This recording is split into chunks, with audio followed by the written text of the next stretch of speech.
Hey guys, welcome back. I made a bunch of videos on alternate states and I got this question on what is inherited state and how does that actually differ from the alternate state. So I thought, yeah, why not address it? So let's have a look at inherited states. So I'm going to create a new sheet, go into edit, and first you need to create the two states. I'm not going to go into it again. Check out the other alternate states videos. I'll leave a link for it below. So essentially I'm going to go into alternate states, create new and create a state 1, state 2, so two different states for it so that I can do comparative analysis, right? Next I'm going to go into my bar chart and I'm going to put in a bar chart here, and then I'm going to go into let's take something for selection, so I'm going to put in a filter pane here. Good. Next, what I want to do is this particular sheet, instead of putting in a state for my graphs, I'm going to give this entire sheet a state.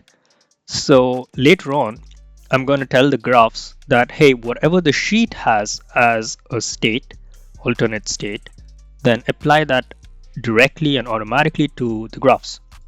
So in the sheet, I'm going to click on the sheet here, and in sheet properties, you have alternate states over here, right? So under sheet properties, you have alternate states. Here, the state is inherited. I'm going to change this to state 1. So what is this going to do? This is going to give the entire sheet the state 1 alternate state, right? So now let's go here and I'm just going to add country, and over here I'm going to say country and sales amount. Good. So now when I make a selection here, the selection is done, and if you see here, the selection is actually for state 1 and it's not for your regular default state. So I bring in another bar graph, and over here I do the exact same thing, right? I give the sales amount as my measure, and country has automatically inherited the state from the sheet. But if I change it and make that particular state as my default state, which is your regular state, you see that there is no selections made, even though there is a selection made over here, because the selection is made only in state. So essentially what has happened is, without me changing this, since the state is inherited, it inherits the state from the sheet. So if you want one sheet to be unaffected by the others, what you could do is give the entire sheet a particular alternate state, and then make the selections, put in the graphs that you want there that should not be affected based on selections in your default state or other sheets. So that's how inherited sheet works, or inherited state works. So now if I want to change this one as well, so we have these two, there's no selections here.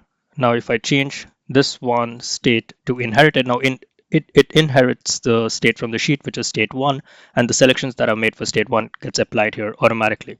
And this is exactly the same as if I change this to default.